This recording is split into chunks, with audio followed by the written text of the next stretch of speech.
Okay, we're live. Hey folks, we're doing a little bit of an improv stream to get a guide set up for Iron Man.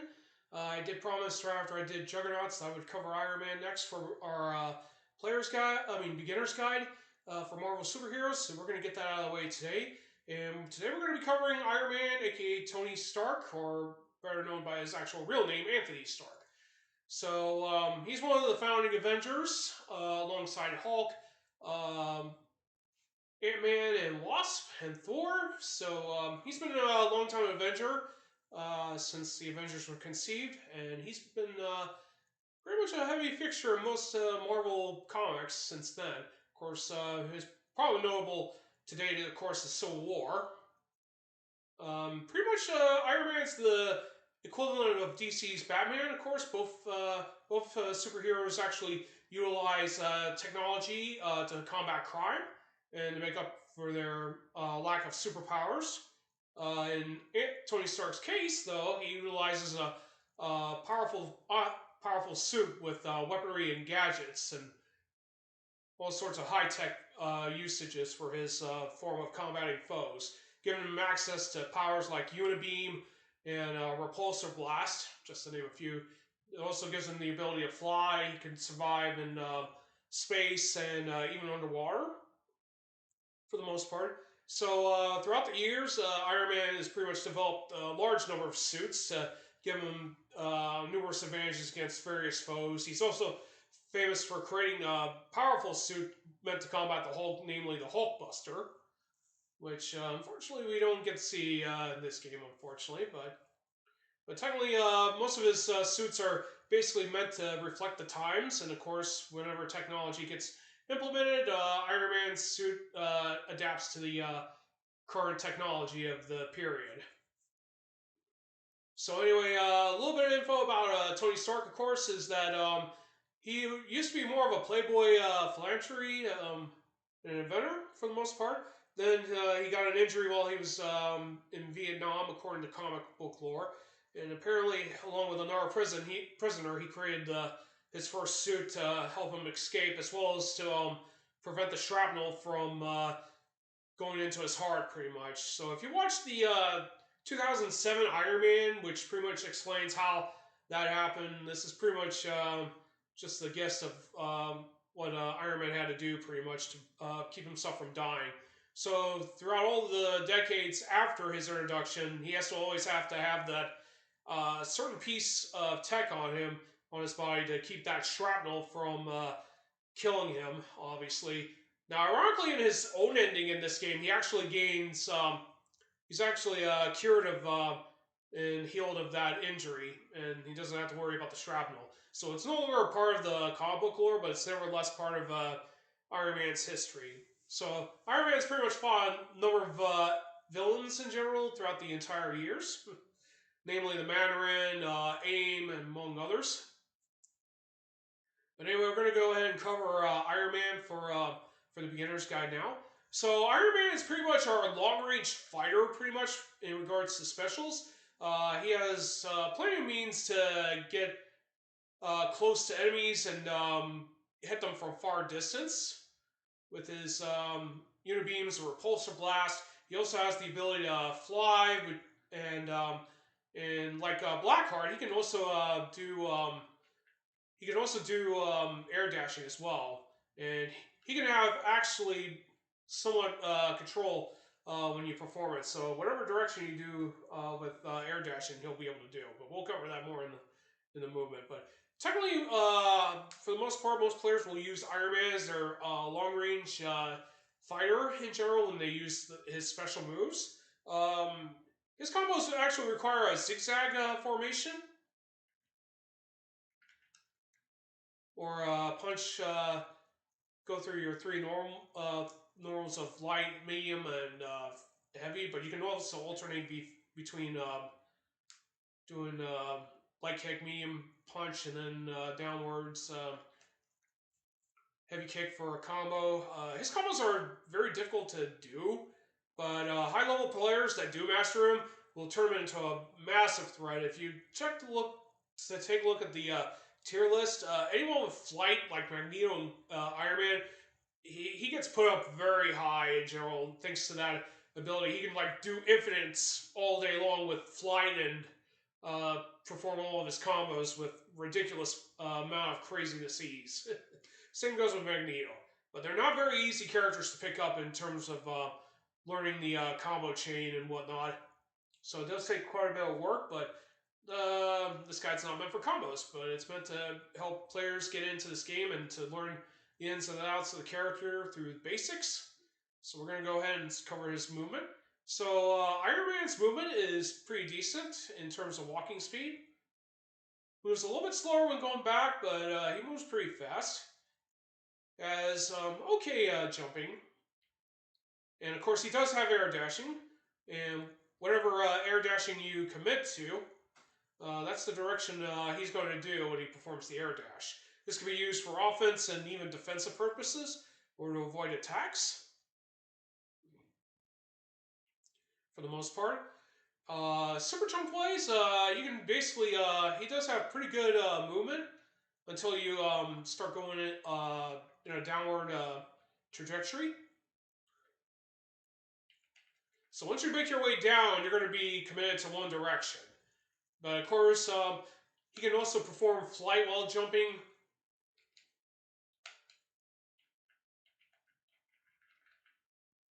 Now, flight does require you to have to wait a few.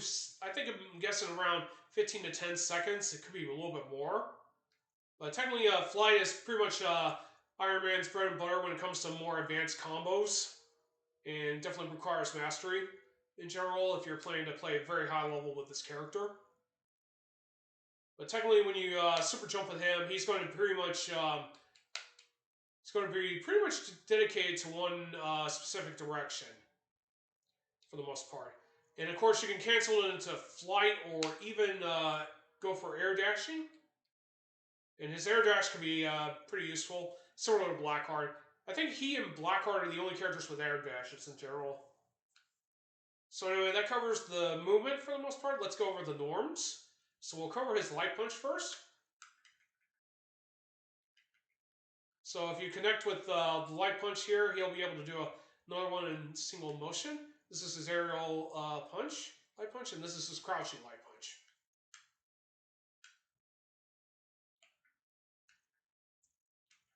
And that's, that of course is his standing light. So basically, that's basically his light punches. Also, one thing I do want to show you before we continue is his personal gem, which is the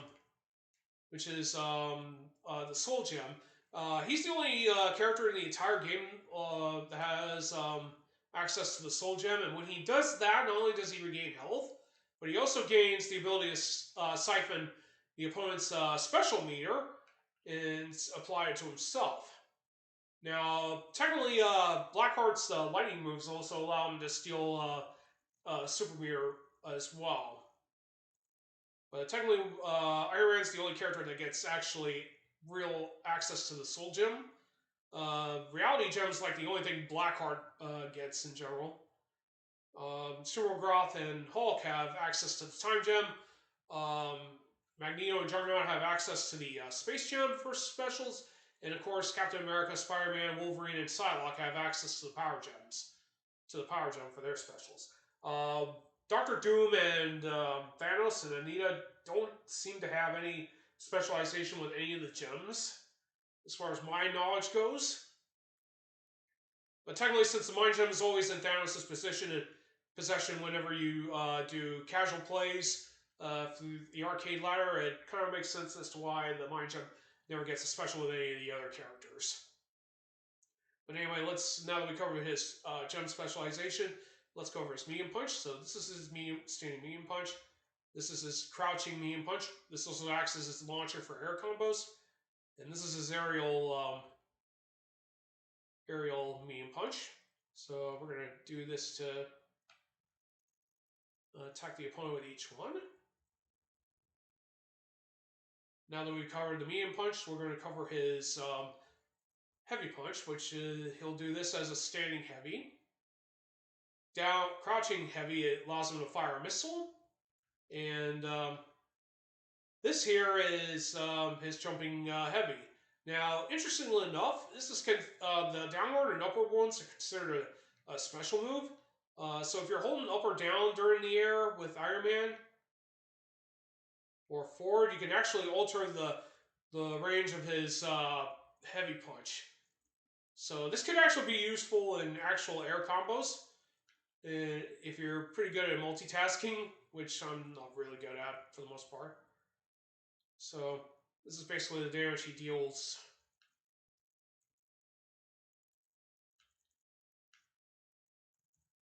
Deals up close with each of these moves. So anyway, that covers the heavy punch. So now we're going to cover the light kicks next. So this is a standing light kick. This is probably as fast as norm, and not to mention it hits low. And this also does the same thing with crouching. Now the jumping light kick is actually pretty useful for air combo starters. You probably want to start with that most of the time. And these are all of his light kicks when they attack. So this is the next one's the medium kick. So this is a standing. This gives him an extra thrust, but the outburst only doesn't hit the opponent. It actually it does. It does give out a brief window. But if the opponent's right in the range of the thrust activation, they'll get hit. His medium kick actually acts as a sweep. And his aerial medium kick is actually pretty decent for air comboing or a simple jump in. Both this and the medium kick are actually pretty good for jumping attacks if you want to use that. Now, Iron Man does have a unique command for his medium kick when in the air. When you hold down, he'll do a knee thrust attack on the opponent. He'll bounce off of them in general. So that's actually useful if you want to line yourself up over your opponents and try to get them with cross-up tricks. So if it can be crossed up at all, that is. So anyway, that covers his medium kicks. Now we're covering his heavy kicks now. So this is his standing heavy kick. This is also acts as his launcher as well. This is his crouching heavy. So this also has an extended outburst that can also hit the opponent from a respectable range. And up close, it can deal up to 2 hits. Now, this is actually probably, in my opinion, Iron Man's worst aerial that he has, because his left leg will be the one that hits the opponent, not the right. Now, when you're jumping, he'll be able to do the standing heavy kick when in the air. And that can be used for a decent ender, like that.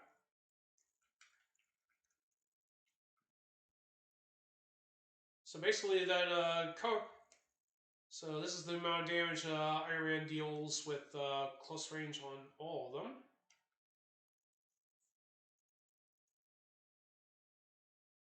Alright, now that we covered all of his heavy kick options, now we're going to be covering the throws next. So most of Iron Man's throws are pretty much either his medium punch or heavy punch. He also has an air throw.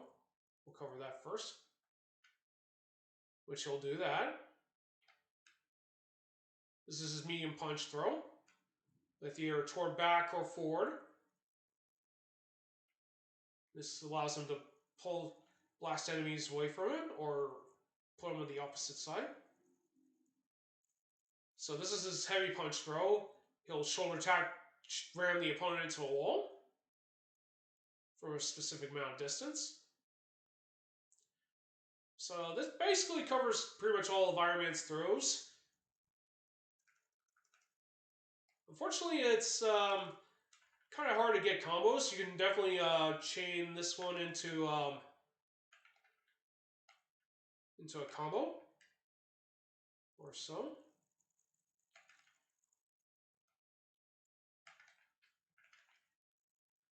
So that's another good way to chain combos if you decide to trap your opponents in wall. But most of the time, most of your opponents are not going to be pretty much pinned to the wall. But it's pretty nice when you for training purposes.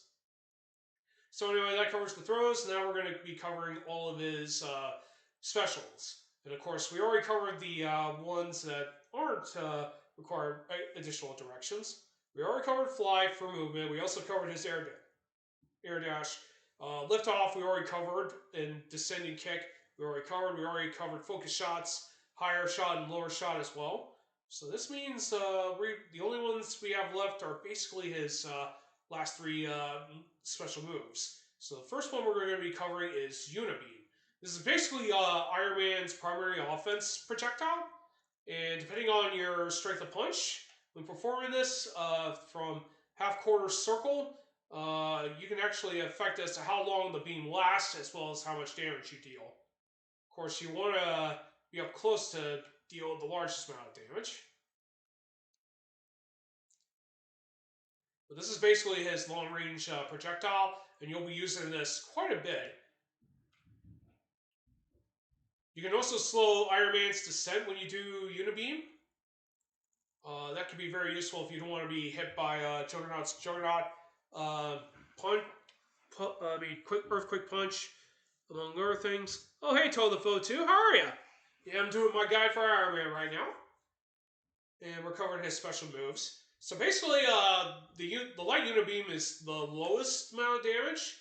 If you want to maximize the largest amount of hits, you definitely want to be close to your opponent when you do this. And the light one has probably the lowest amount of recovery. So this means you'll probably get right back up more faster than your heavy and medium unibeams. But technically, you're going to be using it as your primary offense. Keep in mind, it is half-quarter circle and not quarter circle front board to activate this move. Now, Iron Man's second special move is Repulsor Blast.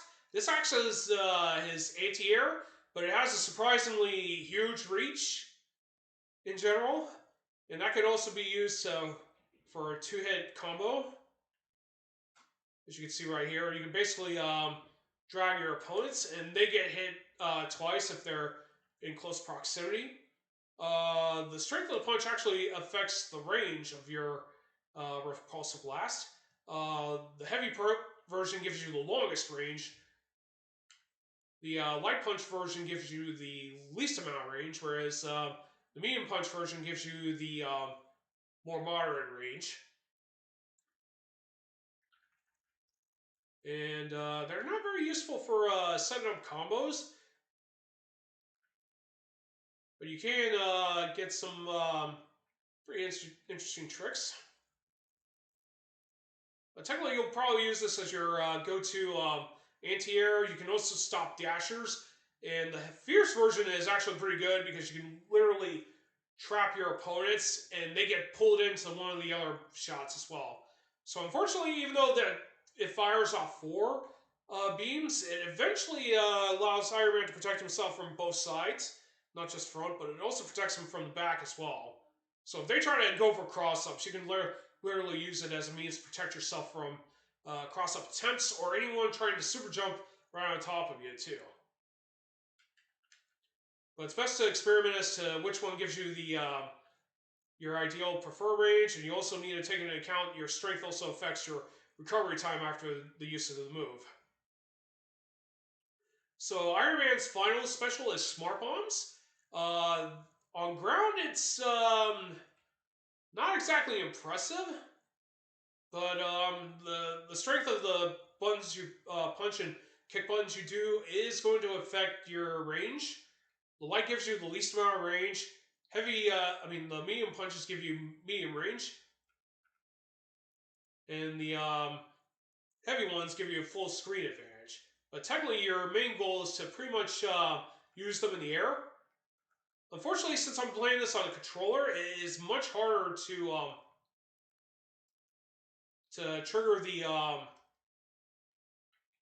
trigger the smart bombs. You might have a more easier time doing it as one move input if you want to use that, but you might not have much problem performing that on an arcade stick for the most part if you used to playing that. But just keep in mind, it's a lot more difficult to perform the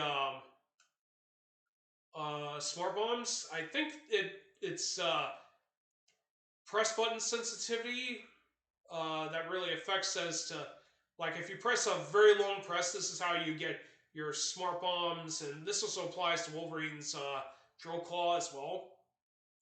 So if you're tapping buttons quickly, that might be another reason why you're not getting smart bombs or drill claws. So make sure that you press. It's very similar to the World Heroes mechanics for their light and heavy punches and kicks. So when you're doing this, you want to make sure you do a very hard press when doing that. So anyway, that covers Iron Man's specials. Now we're covering his only super in the entire game, and that is Proton Cannon. This basically allows Iron Man to attack full screen, and that racks up to about at least 29 hits in general, or 28.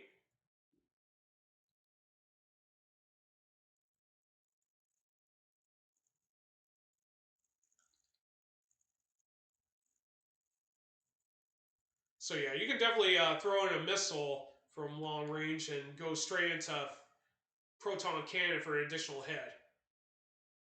But the real downside about using Proton Cannon, though, is that when Iron Man activates it, he's going to be temporarily vulnerable when he summons up the cannon.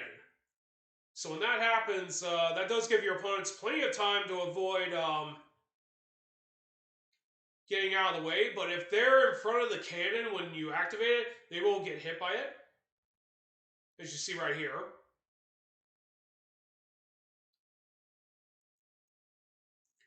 Of course, if you want to maximize your largest amount of hits, you want to prioritize getting it at a far range. But it does do very serviceable amount of damage. It's not exactly a bad super. Now, if you're concerned about Iron Man's Infinity Counter, it's definitely the Repulsor Blast. So if you're guarding attacks, you want to break out of the chain attacks your opponents are pulling out. You can do back down, any of his punches, and that triggers the Infinity Counter for Repulsor Blast.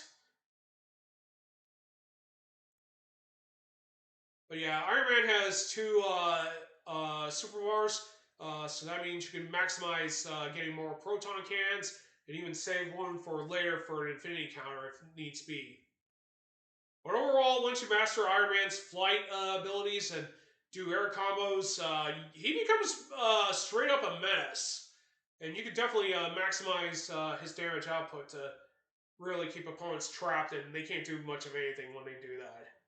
But technically, if you're not comfortable about doing infinites or combos or whatever, Iron Man is going to be fantastic for playing the keep away game with his unibeams. You got Repulsor Blast to deal with any potential jumpers or any dashers that want to get close. If you want to conquer the air, Smart Bombs are going to be very good. And once you master Iron Man's normals and his combo system, he's going to pretty much be a frightening force to be reckoned with, just like any of the other characters once fully mastered. Ugh, sorry. Got some in my throat. Anyway, that covers my Iron Man guide. I will have this highlighted and sent to YouTube tomorrow after I get home from work, before I do streaming tomorrow. Now, I am playing Bravely Default tomorrow at 6 p.m. So if you love RPGs, feel free to stop on by. I usually try to rotate my games, whether it be speedruns or casual play. So we do have 3 speedruns for this week, being Ninja Saviors, Streets of Rage 1, and the Peacekeepers / Russian Beat Shura. I do have the schedule set up on both of my social media accounts, but I think after sometime later tonight, I will have the I am going to start doing my Twitch scheduling. I really need to stop procrastinating and start doing that again, because eventually I don't think a whole lot of people respond to my schedule list on my social media accounts. So for the most part, I'm going to probably start doing it on Twitch rather than doing it on those. But that won't stop me from posting links when I go live. But anyway, that's pretty much going to be it for now, and I hope everyone got a good idea as to what you'll probably expect with using Iron Man. He's probably going to be a very huge combo character once you get his norms and flying mastered. Just don't really expect to get his Unibeam out a whole lot. I mean, his Light Punch versions probably come out more faster in general, but don't really expect to get more of his specials into any combos. But for the most part, most players that are going to be experts will make full use of Iron Man's gifts and abilities. So anyway, that covers the guide. Anyway, I'm going to go ahead and sign off and let you all enjoy the rest of your day. The next guide I will be covering is the Hulk. And once we get done with him, we'll cover Magneto. And then Spider-Man and Wolverine will be our last characters for the guides. Now, once we get through those guides, we will we might cover Doctor Doom, Thanos, and Anita eventually, but for right now, we'll be covering only the characters that are going to be used on Rake mode for the most part. And I will catch you all later. This is RotorStorm331 signing off. Have a great day. Take care. And I will see you all next time.